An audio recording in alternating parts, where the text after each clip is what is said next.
Alhamdulillah, wa salatu wa salam ala rasulillah, wa ala alihi wa sahbihi ajma'in. Frères et sœurs en islam, assalamu alaikum wa rahmatullahi wa barakatuh. Question numéro 1, anonyme. D'après un hadith, un djimoun li pou avec ban qui li content dans Jannat.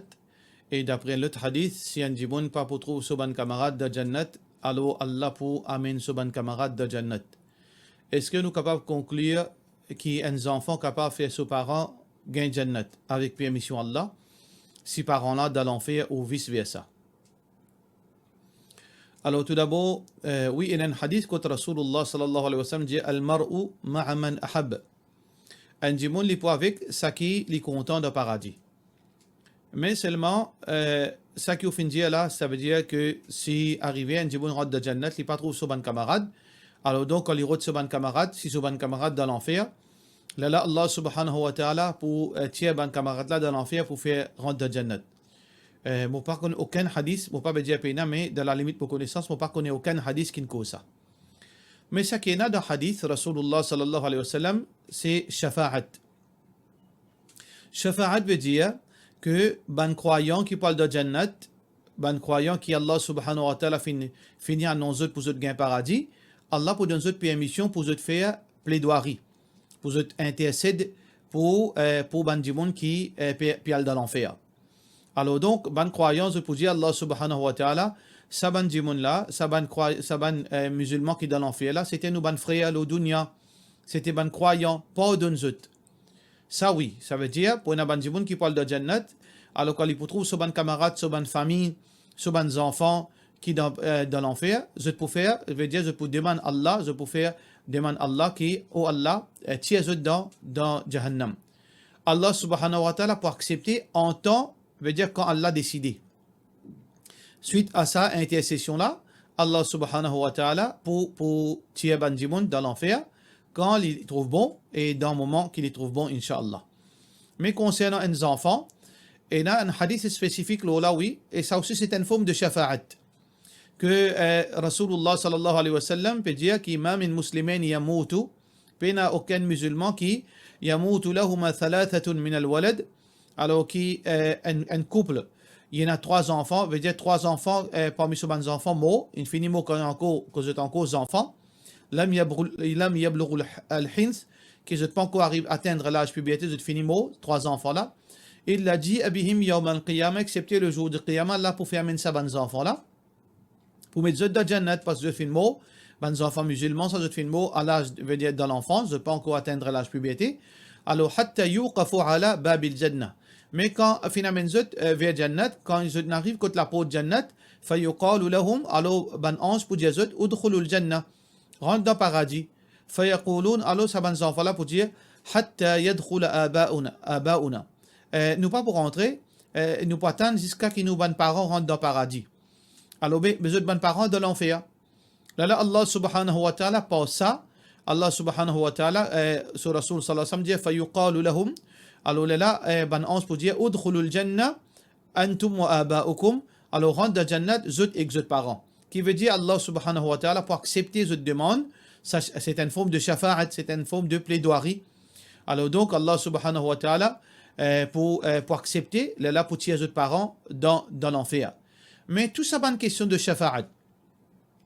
Un croyant dans le paradis, il peut dire Allah, tiens mon camarade dans l'enfer, tiens mon frère dans l'enfer, tiens mon famille dans l'enfer. Ou bien un enfant pour dire Allah, tiens mon papa dans l'enfer. Les sujets numéro 1, faudrait Allah accepter qu'il est intercédé.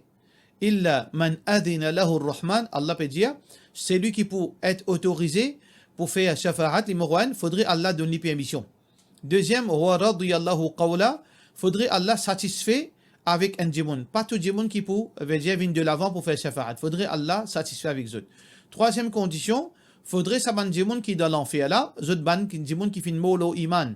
Zot pas fin faire shirk avec Allah. Ça veut dire que c'est un djimoun fin faire shirk avec Allah, il fin mo en tant qu'un idolâtre, ou bien il pas un musulman, non, pour lui pena shafa'at. Même qui quand tes enfants là criaient, pleurer, pas pour une shafa'at pour ça ban djimoun qui fin mo final de l'enfer en tant qu'un mécréant. Question suivante. Salam alaikum, moi un petit bébé, un mois, alhamdulillah, mon père commence à faire mon namaz. Arrivé quand on fini faire wudu, bébé commence à pleurer. Est-ce que je suis capable de prendre le moi et me faire mon namaz? Ou même mettre le musalla quand je fais namaz. De la part de nos sœurs Nadlia. Oui, il est permissible qu'on prend un petit bébé dans les bras pendant qu'il peut faire salat, pas aucun problème. Quand on a ruku, capable de poser en bas, le musalla, ou bien d'assisda aussi, ou capable de poser en bas. Là, quand on redébouté, ou capable de prendre lui. Ou bien même qu'on peut assister tahiyat, ou bien droit prendre lui dans les bras. Pas aucun mal là-dedans parce que nous modèle Muhammad sallallahu alayhi wa sallam fait lui-même. Hadith qui est rapporté par An-Nasa'i, un hadith authentique. Abu Qatada radiyallahu anhu peut dire بينما نحن جلوس في المسجد pendant que nous étions assis dans le masjid, veut dire masjid Nabawi, إذ خرج علينا رسول الله صلى الله عليه وسلم, quand le messager d'Allah fin apparaît, fin sorti depuis sur la case, fin rentre dans le masjid, يحمل أمامة بنت أبي العاص ابن الربيع.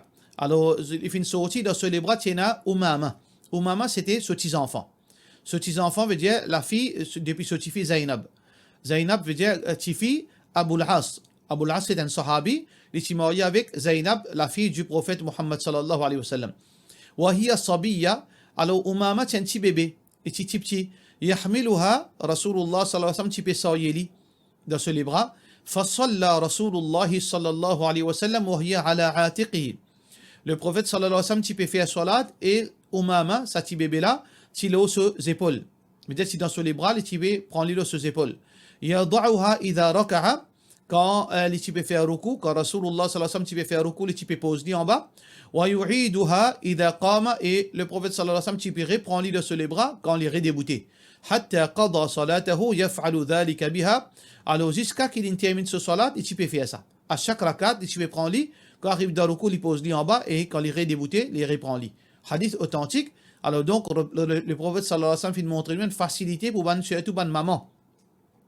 Pas qu'ils enfants, veut dire inattended d'une façon de parler. Alors nous capables, pas aucun problème. Même dans masjid, un parent, si une madame malade, il y a un petit bébé, son papa capable d'amener masjid, ou bien des enfants 2 ans, 3 ans, son papa capable d'amener masjid prend lui. Mais c'est maintenant là ici nous attire l'attention ban frère. Pas faire ça dans le masjid si ban djimoun pas au courant de sa sunna, pas au courant de sa permissibilité. Parce que si on rentre dans le masjid et surtout ban djimoun âgé, ou bien ban djimoun ignorant, je ne pas comprendre ça ban quelque chose, je trouve vous prendre un petit bébé me mettre dans les bras, je suis capable de dire par l'ignorance, manque respect, ou bien cause une question qui pas bien avec vous, ou bien capable même brutaliser vous. Jusqu'à aujourd'hui nous capable d'attendre tout avec ban djimoun. Alors donc avant qu'il fasse ça, on capable de faire imam, faire une explication là pour qu'il dit bon au courant de sa action là, Inch'Allah. Question suivante. Salam alaikum. Est-ce qu'il y a un droit de faire namaz, remplace nafil, ou bien remplace faraz, ou bien nafil à l'heure qu'imam peut faire khutbah l'au mimbar, de la part de nos frères Bikan Wazir. Par rapport à namaz faraz, ça, il y a une petite chose qui est presque impossible, mais ne pas dire presque impossible, il est très très rare, il n'est pas impossible, il est très très rare qu'un djibon arrive les Jumma, veut dire il peut remplacer son namaz. Mais nous disons il n'est pas impossible. Qui fait il n'est pas impossible pour faire que pas arriver un djibon, il lever tard, salat fajr, il pas faire, il n'a dit il peut faire salat fajr quand il a fait son besoin, il arrive une petite chose, quand il fait oublier, et juste quand il peut faire, il rentre dans masjid pour le Jum'a, imam le mimbar, il y a le mazin qui ne peut pas faire fajr. Qui il fait dans sa là? Dans sa là, il remplace ce fajr. Qui fait nous dire il remplace ce fajr, même imam le mimbar peut faire khutbah, parce que le prophète sallallahu alayhi wa sallam dit man nama an salatin, celui qui finit dormir, il finit oublier faire salat, ou nasiyaha, il finit dormir, il pas réussi faire salat, il peut dormir, ou nasiyaha, ou bien il finit oublier faire salat, fal yusalliha idha dhakaraha, qui dit faire sa salat là le moment qui les rappelle, le moment qui les rappelle. Alors le prophète sallallahu alayhi wa sallam finit dire n'importe qui est qui a un bon rappel qui dit pas fin faire namaz faraz, les finit aller dans sa là qui lui fait ça. La kafarata lahu illa dhalik. Il n'y a aucune solution pour lui excepté ça. C'est que comment il rappelle, il fait ce salat. Alors donc si un djibon il rentre dans le masjid, il est arrivé, il trouve dans une situation pareille, imam peut faire khutbah, il rappelle qu'il n'est pas fin faire fajr, dans sa là, il remplace ce salat. Mais c'est si on peut dire un djibon qui pendant des semaines il pas fin faire salat, à ce il fait un tauba, il bizarre remplace sa des semaines salat là. Il pas attendre quand imam le khutbah, le mimbar peut faire khutbah pour lui faire ça, il pas gagné droit. Parce que là, ban salat bien longtemps qu'il fin rate ça, il est capable de faire devant les autres liens, il fixer un lien pour lui remplacer ce salat. C'est pas dans ce moment-là. Ça veut dire il est capable de faire avant ou bien après. Ban salat qu'il fin raté auparavant. Mais un salat qui fait rater. Fajr par exemple, là dans ce lien-là, oui, il est capable de faire pendant qu'imam peut faire khutbah 10 rakat, mais c'est mal, il raccourcit très vite. Par contre, nafil, et un seul nafil qui est permissible, ça aussi, il y a une divergence entre ban ulama. Et une divergence entre ban ulama, la question. Alors, ban hanafi, c'est tahiyatul masjid. Tahiyatul masjid. Donc, quand un djiboun rentre dans le masjid, il fait 10 rakat. Alors, est-ce que pendant qu'imam fait khutbah, si un djiboun fin rentre, est-ce qu'il fait 10 rakat, il assise après il écoute khutbah? Ou bien, il assise, il pas fait 10 rakat, il assise, il écoute khutbah? Divergence entre ban ulama, ban savant hanafi et ban maliki, je dis non, bien assise, pas fait 10 rakat, assise, écoute khutbah. Parce que pour eux, tahiyatul masjid, c'est un sunnah. Alors donc, écoute khutbah, c'est wajib, obligatoire. Alors nous pas capables de délaisser l'obligation pour faire un sunnah. Alors pour cette raison, je dis assiser. Mais madhab Hanbali et madhab Shafi'i, je dis bien faire des rakats avant assiser. Bien faire des rakats avant assiser. L'opinion plus authentique, c'est que le prophète sallallahu alayhi wa sallam, un narrateur dit, un sahabi fin rentre dans le masjid, il fin assiser pendant que Rasulullah sallallahu alayhi wa sallam peut faire khutbah. Alors le prophète sallallahu alayhi wa sallam fin interrompre ce khutbah, il fin dire, as-sallayta ya fulan, est-ce que tu fin faire salat au un tel? Là, il fin dire non. Il dit, qum fasalli rak'atayn. Deux bouteilles fait des rak'at. Dans l'autre version, Rasulullah sallallahu alayhi wa sallam dit, إذا دخل أحدكم المسجد فلا يجلس حتى يركع ركعتين. Quand un djimoun li rentre dans le masjid, qu'il n'a pas assisé tant qu'il n'a pas fait de rakat. Alors donc ça c'est l'opinion plus authentique parce qu'il est supporté par hadith. Quand nous rentrons dans Jumu'ah, dans Salat, dans Masjid, les Jumu'ah, même qui imam le mimbar, nous fait des rakats. Mais seulement nous fait des rakats là au plus vite, plus raccourci. Par exemple, nous lisons Inna a'tayna qul huwallahu ahad, nous lisons un seul Subhana Rabbiyal Azim, un seul Subhana Rabbiyal A'la, au plus vite possible, nous terminons nos Salat après nous assiser. Question suivante. Quand imam peut faire lire Suratul Fatiha, comment c'est lui qui dit il besoin lire de la part de nos frères Mohamed Gibran Oudin. Et il y a une grosse divergence de ça sujet là. Ça c'est ban masla qui ce divergence les citant profond que nous personne pas capable de venir dire avec conviction que ça l'opinion là plus fort qu'il l'autre l'opinion. Il y a plusieurs hadiths qui est un sujet d'interprétation, mais l'opinion qui personnellement pour moi paraît plus authentique, c'est que dans Salat, qui nous pas un imam lia, nous lia des imams. Alors nous fait action le hadith Rasulullah sallallahu alayhi wa sallam. Alors donc la taqra'u illa bi fatihatil kitab, n'a pas lié excepté suratul Fatiha. فإنه لا صلاة لمن لم يقرأ بفاتحة الكتاب. Parce qu'il n'y a aucun salat excepté salat pour celui qui n'a pas fait lire suratul Fatiha. Par contre, quand l'imam peut lire à haute voix, nous gardons silence. Parce qu'Allah subhanahu wa ta'ala peut dire وَإِذَا قُرِئَ الْقُرْآنُ فَاسْتَمِعُوا لَهُ وَأَنصِتُوا. Quand lecture Coran peut lire, alors garde silence et écoutez attentivement. Alors donc nous fait action le sa deux versets, le sa verset Coran, pendant qu'imam peut lire à haute voix, nous peut tendre, nous garde silence, et quand nous pas peut un imam peut lire à voix basse, nous lire suratul Fatiha. Alors ça c'est l'opinion plus authentique, mais il y a certainement ulama dire que imam besoin de donner des temps pour lire. Ça n'est pas existe dans sunna ça. Veut dire après amin, imam donne un long temps, quelques secondes pour musalli lire des yali. Mais il n'y a aucun hadith qui indique ça. Ça c'est une chose qui c'est un ulama, c'est un mazhab dire les permissible. Mais arrivé si un imam lui fait ça dans masjid, s'il a ça l'opinion que après amin, il peut garder pour faire une longue pause afin qu'il va musalli pas derrière lier derrière imam. Alors là certainement ulama comme Cheikh Al-Albani rahimahullah ta'ala il dit dans ce moment-là si imam peut garder silence lire suratul Fatiha lire pas aucun problème parce qu'il a pas un imam. Et là même certains madhab dit imam peut lire même imam peut lire si imam pas donne le temps lire derrière lui. Mais comment nous dire l'opinion plus authentique c'est que quand dans la namaz Zohar Asar deuxième rakat dernier rakat Maghrib et deux derniers rakat Isha quand imam peut lire en silence ou lire derrière imam suratul Fatiha. Pardon. Quand imam peut lire à haute voix ou garde silence. Mais si imam après amin il peut donner le temps pour imam pour dimoun lire ou capable lire de ça lire. Question suivante. Assalamu alaikum. Docteur Hani Achan explique le ban verset Quran, The Marvelous Quran, d'après lui, ban qui compile tafsir, il mal interprète certaines l'histoire du Quran. Misleading ou bien guiding. Je ne peux pas comprendre qui veut dire misleading, guiding. Est-ce que ça, du monde là peut mislead ou bien il peut guider du monde? Par exemple, il dit que Allahumma pas veut dire oh Allah. C'est un mot pluriel qui veut dire oh plusieurs bons dieux. Il y a 5 places dans le Coran qui mentionnent ça. Un là-dedans veut dire Surah 39, verset 46. Tout d'abord, Dr. Hani Achan, il n'est pas un savant, il n'a aucun background islamique, il n'a aucune expertise dans l'islam. C'est un architecte, c'est un consultant, veut dire concernant les affaires de développement. Alors, ça, c'est une question qui est obligée de comprendre, numéro 1. Deuxième, il y a un problème, et ça, c'est pas le premier du monde comme ça, et c'est pas la dernière personne qui peut comme ça. Nous dire que la religion peine un monopole. Un médecin capable de cause d'une, un avocat capable de cause d'une, un électricien capable de cause d'une, un du monde qui travaille au chemin capable de cause d'une. Peine un monopole pour la religion. Mais seulement à condition que c'est lui qui peut faire. Par exemple, les vend gâteau. Il a un droit cause d'une, mais seulement il faudrait apprendre d'une. Un médecin est capable de cause d'une, il faudrait apprendre d'une. Si un médecin il peut causer, il peut apprendre, il n'a pas un droit haram loli qui cause la religion.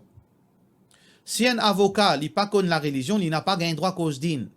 Si un mensonge gâteau, il n'a pas apprendre la religion, il n'a pas un droit cause d'une. Haram parce qu'Allah subhanahu wa ta'ala dit wala taqfu ma laysa laka bihi ilm. N'a pas veut dire mel dans ban kit chose, n'a pas cause ban kit chose qui te paye la connaissance. Pas un droit. Si on apprend à causer, peu importe qui au travail, peu importe qui au statut dans la société, quand on apprend ou causer. Mais quand on pas apprend, on n'a pas cause d'une. Ou pas autorise, ou même pour causer à cause ou qu'on français. À cause on a un certificat en anglais. À cause ou qu'on kuibadja. Là où tu vois un expert dans kuibadja, là où on cause. Ça pas un droit ça. Ça c'est démagogie dans la religion.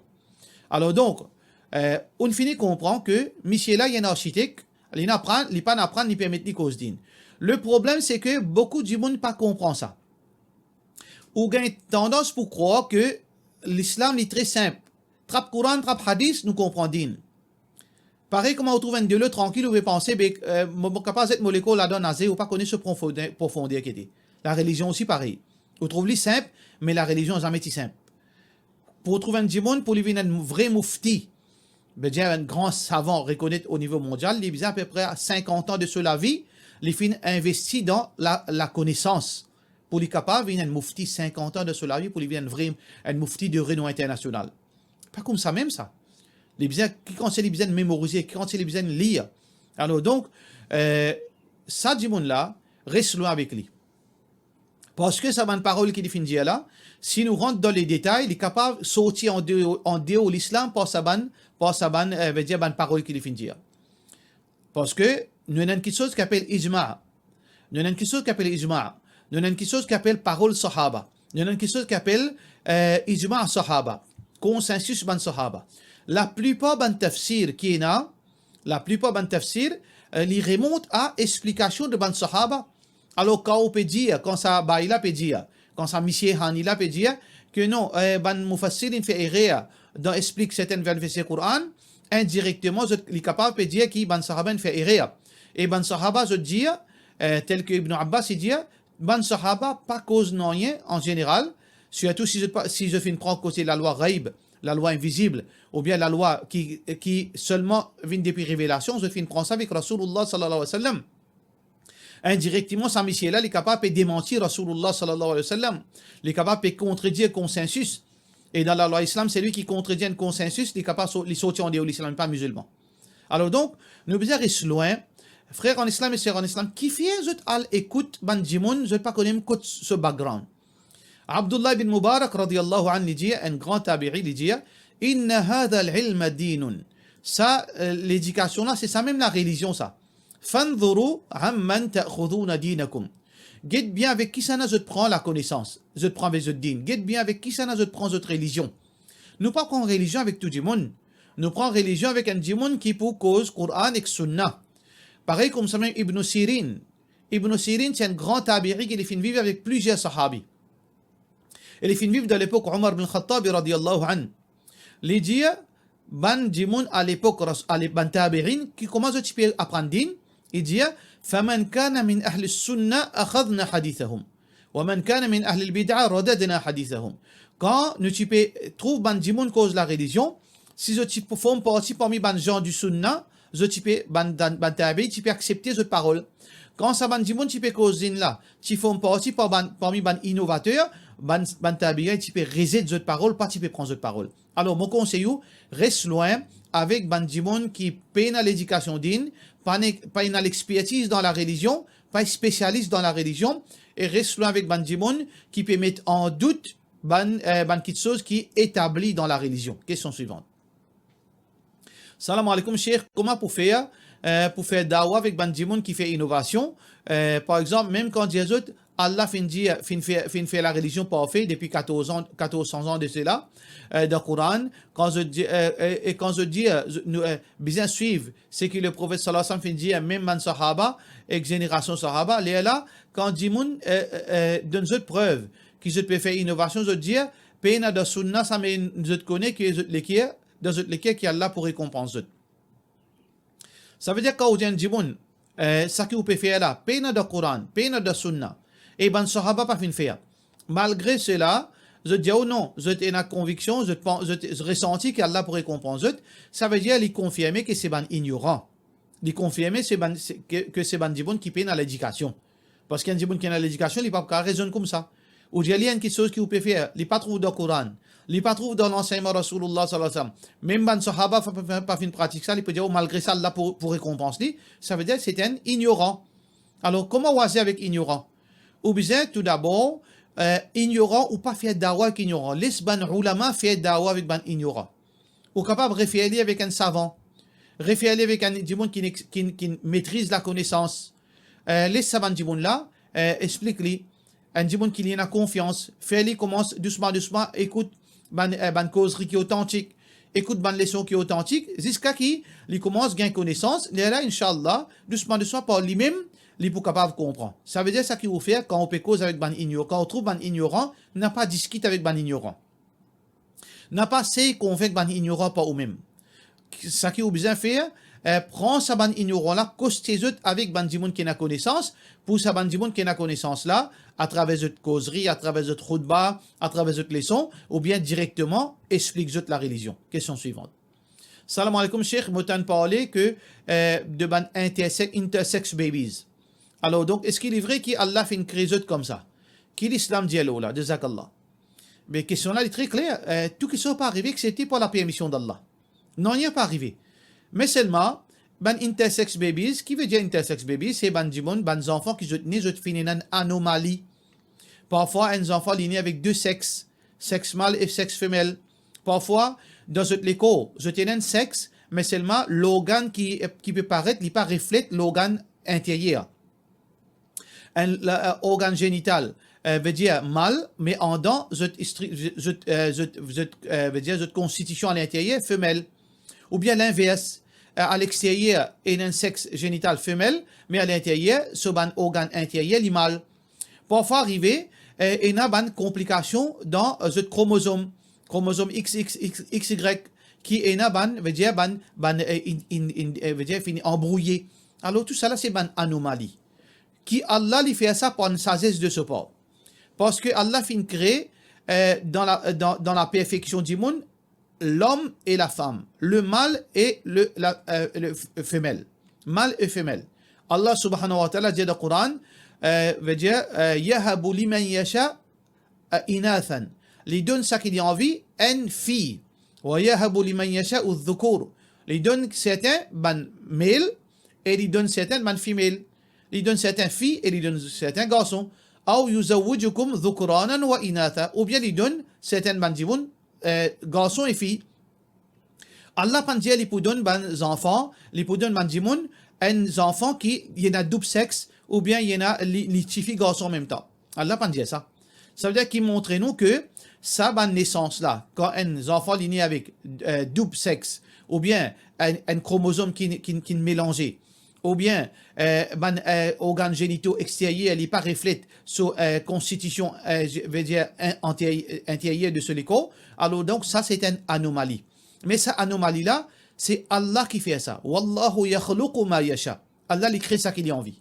Allah il crée ça qu'il a envie. La yus'alu amma yaf'al. Personne pas supposé questionne Allah. Allah al-Hakim al-Alim. Allah le sage et il a connaissance. Il a connaissance parfaite. Alors donc, nous pas comme ça. C'est ce qui fait parfois, il y a des enfants lignés comme ça, parfois lignés comme ça. Allah il connaît tout, mais nous, ce que nous besoin faire, nous connaissons que Allah qui fait toutes choses, et Allah, tout ce qu'il fait, il est bon, et d'après une sagesse, mais c'est moi, parfois, nous pas comprendre qui fait certains de enfants, malgré qu'il dit rare, ça, il pas, le sang, capable haine comme ça, venir. Alors donc, ça, Allah subhanahu wa ta'ala, il dit qu'on se travaille, nous pas questionne Allah subhanahu wa ta'ala. Question suivante. Salam alaikum. Comment nous faire tayammum, jazakallah, d'après, de la part de nos frères Abdul Muhammad Iqbal. Alors donc, tayammum, c'est que nous prenons la terre. Et n'a pas ulama, je t'ai spécifié seulement la terre. Et n'a dit la terre, la poussière. Et n'a dit tout quelque chose qui le surface la terre. Et ça, c'est l'opinion plus authentique. Parce qu'Allah subhanahu wa ta'ala dit fatayammamu sa'idan tayyiba. Sa'id, c'est quoi? C'est tout bon élément qui veut dire depuis la terre. Il est capable de rose, il est capable du sable, il est capable de la poussière, il est capable de granit, peu importe qui veut dire d'origine la terre. Deuxièmement, comment faire tayammum? Premier conseil, c'est bien tayyiban, il est bien pur, il est bien propre. Il est bien propre. Troisième chose qui est important, c'est que la façon de faire tayammum. Et là, ban ulama dit tape des coups. Veut dire, c'est ban ulama Hanafi et Maliki, le diaou tape un coup, là passe l'eau au visage. Et tape un autre coup, passe l'eau la main. Ça, c'est l'opinion de ban Hanafi, plutôt de ban Hanafi et ban Shafiri. L'opinion Hanafi et Shafiri, tape un coup, passe l'eau au visage. Ensuite, tape un deuxième coup, passe l'eau la main. Alors, donc, l'eau la main là, surtout ban Shafiri, je dis, passe jusqu'à coude. Ban Shafiri, je dis l'opinion, bizarre passe la main, la main qui tape la poussière là, ou bien l'eau la terre là, jusqu'au coude. Alors, ban Hanafi spécifié la terre seulement, jusqu'au coude. Shafi'i dit jusqu'au coude. Par contre, ban Maliki et ban Hanbali, je dis, c'est que tape un seul coude. Tape un seul coude, ensuite passe l'eau au visage, et ensuite passe l'eau la main. Je veux dire le poignet. Poignet seulement. Poignet côté droit ou poignet côté gauche. Alors, ça qui est plus authentique, comme Hafiz ibn Hajar dit, il y a plusieurs riwayat, il y a plusieurs versions. Mais version plus authentique, ça qui trouve dans Bukhari et ça qui trouve dans Muslim. Alors donc, un de ban narration là-dedans, veut dire un de ban hadith qui est authentique, quand Rasulullah sallallahu alayhi wa sallam dit avec un sahabi, innama yakfika an tadriba biyadayk ala al-ard. Il suffit qu'il te tape la main, te délamer l'eau la terre, thumma tanfushuma, et ensuite te souffler, ou bien te souffler, ça qui est dans la main, veut dire ban kitso, ban gros rose, etc. Thumma tamsahu biyaminika ala shimalik, ensuite te passe, te la main droite, te la main gauche, te passe te la main droite, te la main gauche, et wa shimalika ala yaminik, et te passe te la main gauche, te la main droite, thumma tamsahu ala wajhik, et te passe le visage. Te passe te la main, le visage. Alors, mais seulement, Cheikh Othaymin dit, ça qui est plus authentique, c'est parce qu'il y en a deux versions, une depuis Muslim, une depuis Bukhari. Ça qui est plus authentique là-dedans, ça qui est conforme au Coran. Ça veut dire, nous tapons la main une fois l'eau la terre, et ensuite nous passe l'eau nos visages, et ensuite nous passe l'eau nous la main. Nous visage avant, et ensuite nous passe l'eau nous la main. Parce qu'Allah subhanahu wa ta'ala veut dire, famsahu biwujuhikum wa aydikum. Passe la main, le visage, et ensuite l'eau, la main. Ça veut dire quand nous faisons tayammum, nous tapons la main une fois l'eau la terre, ensuite nous soufflons la main s'il y en a beaucoup la terre là-dedans, là nous passons l'eau nous visage, et ensuite nous prenons la main gauche, nous passons l'eau, nous la main droite, et nous la main droite, nous passons l'eau, nous la main gauche. Ça, version-là, les plus authentique. Question suivante. Salam alaikum.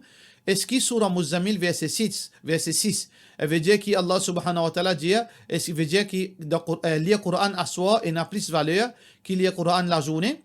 Sinon, est-ce qu'il lire Coran n'a plus valeur? Sinon, quand est-ce qu'il y a Coran n'a plus valeur? Jazakumullah khairan. Dans Surah Muzammil, verset 6, Allah subhanahu wa ta'ala peut dire, Inna nashiyata al-layli hiya ashaddu wat'an wa aqwa muqila. Qui veut dire ça? Là-dedans, Allah subhanahu wa ta'ala peut dire dans le Coran, c'est que, pour cause avec Rasulullah sallallahu alayhi wa sallam, les salat nafil pendant la nuit, les plis veut dire approprié quand on peut lire le Coran. C'est-à-dire quand on peut lire. Ici, Nashiat al-Layl, l'opinion plus authentique, c'est salat après un sommeil pendant la nuit. Comme si Allah subhanahu wa ta'ala peut dire, quand on finit de dormir, ya Rasulallah sallallahu alayhi wa sallam, quand tu te leves, tu peux faire salat, il peut plus approprié pour toi, parce que, comme on ulama dit, quand un djiboun finit de dormir, il levé pendant la nuit, là, il est plus focus, il est plus concentré de sa lecture Coran. Ça qu'il peut lire, ses oreilles plus attentifs et ce qui est plus attentif. Par contre, dans la journée, un djiboun est fatigué, quand il peut lire, il n'est pas pour la même concentration qu'il pendant la nuit. Et deuxième, parfois, il y a un tapage, il y a un bruit, qu'un djimoun est capable de dire disturb, ou bien il est capable d'embrouiller, ou bien sur l'attention, capable avec un tapage, sur madame peut causer, sur enfants peut causer, etc. Alors, pour cette raison que, normalement, salat pendant la nuit, lecture pendant la nuit, il est capable de plus approprié. Et d'ailleurs, il y a une vertu spéciale pour les gens qui lient pendant la nuit. Parce que Rasulullah sallallahu alayhi wa sallam, un hadith qui est rapporté par Abdullah bin Amr, qui Rasulullah sallallahu alayhi wa sallam dit As-siyam wal Qur'an ou yashfa'an lil abdi yawm al-qiyamah, qui Qur'an avec rosa, avec Qur'an pour faire shafa'at pour banjimoun zo qiyamah. Yaqul as-saim, et c'est lui qui fait une gâte rosa là pour dire Ay Rab, ô mon Rab, mana'atuhu at-ta'am wa shahawat bin nahar, fashaffi'ni fi. Mofin privé de ce ban relation intime avec son madame. Et moi, fin privé depuis nourriture. Alors donc, laisse-moi intercéder pour lui. ويقول القرآن et Coran pour dire منعته النوم بالليل فشفعني فيه. Moi, fin empêche lui, moi, fin privé de se sommeil pendant la nuit. Ça veut dire, il finit le Coran pendant la nuit. فشفعني فيه. Alors donc, laisse-moi intercéder pour lui. فيشفعن et Allah subhanahu wa ta'ala pour permettre pour faire shafa'at pour sa djimoun. Un hadith qui est rapporté par Mustad Ahmed. Alors donc, dans ça hadith, ça peut montrer nous mérite lire le Coran pendant la nuit. Que le Coran pour faire shafa'at pour celui qui lit le Coran pendant la nuit. Pas fin cause pour la journée. Deuxième, Rasulullah sallallahu alayhi wa sallam dit Man qara'a ashara ayatin fil layli, celui qui lit 10 ayats pendant la nuit, lam yuktab min al-ghafilin. Allah pas pour écrire parmi ban qui ne reflète dans, veut dire ban qui est insouciant. Alors donc, définitivement, il a plus mérite pour lire le Coran pendant la nuit. Mais seulement, il dépend du monde, il dépend de situation, il dépend de moment. Parfois, arriver un djimoun, il peine les temps pendant la nuit. Et il finit trouver les temps pendant la journée. Pour dire Coran, il est meilleur pendant la journée, s'il peine les temps pendant la nuit. Ou bien djimoun, il est malade pendant la nuit, et il peine lié pendant la nuit, il finit sentir bien pendant la journée, il est lié pendant la journée. Alors donc, normalement, les lectures Coran pendant la nuit, il est meilleur, mais il dépend aussi parfois de certains contextes, certaines situations bandimoun.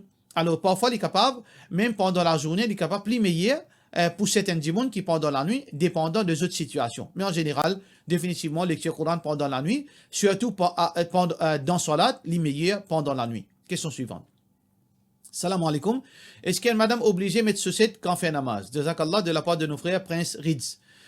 Normalement, le problème là, c'est pas chaussette. Le problème là, c'est que Rasulullah sallallahu alayhi wa sallam dit Al-mar'atu awra. Une madame, bien couvert complètement. Alors là, qui, ben ulama fin diverger. Donc, c'est lui qui interprète ce hadith là dans le sens général. Je dis qui, une madame, bien couvert complètement. Et dans namaz, quand fait namaz, nous bien couvert nous awra. Ça veut dire si une madame complètement liée à aura, bien couvert sur les côtes au complet, depuis sur la tête jusqu'à sur les pieds nets. Et ça, c'est l'opinion de majorité ban ulama, Imam Ahmad, veut dire beaucoup ban imam. Alors donc, beaucoup ban mazhab, bien couvert les pieds. D'ailleurs, Rasulullah sallallahu alayhi wa sallam, hadith muslim, qui fait dire ban madame, bien couvert les pieds. Parce qu'Allah subhanahu wa ta'ala peut montrer que les pieds de madame, c'est aura. Veut dire, pas tape sur les pieds, quand vous massez, liyu'lama ma yukhfina min zinatihin, parce que attention, van dimoun trouve dans les pieds qui na, get sur les pieds. Alors aussi, Rasulullah sallallahu alayhi wa sallam, fin dire ban dimoun bizarre, pas mettre les vêtements en dessous de votre cheville. Alors son madame fin répond, ya Rasulallah, mais comment ban madame pour faire? Ce qui veut dire, ban madame supposé couvrir les pieds. Là, il dit, rallonge-lui un pas. Malgré ça, madame là dit, quand nous marchons, il peut paraître, quand nous pouvons lever les pieds, Rasulullah sallallahu alayhi wa sallam dit, rallonge-lui un coudé, 50 cm à peu près. Pas plus que ça. Alors donc ça peut montrer nous que madame zut les pieds c'est un aura bien couvert. Mais Imam Abu Hanifa rahmatullahi alayhi li dans son mazhab les pieds de madame jusqu'à ce cheville il pas un aura. Mais nous dit safe side parce qu'il y a trop beaucoup de hadiths lola et un verset Coran lola c'est qu'une madame les bien couvert sur les pieds pendant salat. Il n'est pas nécessaire de mettre ceci, il est capable de mettre une longue robe ou bien il est capable de mettre un tchous, veut dire il descend tchous là en bas d'une façon un long tchous qui plie long qui sur les pieds pour qu'il les casse sur les pieds soit à travers une longue robe soit une chaussette peu importe les couverts sur les pieds quand il fait salat. Pour cela nous disons wassalamu alaikum wa rahmatullahi wa barakatuh.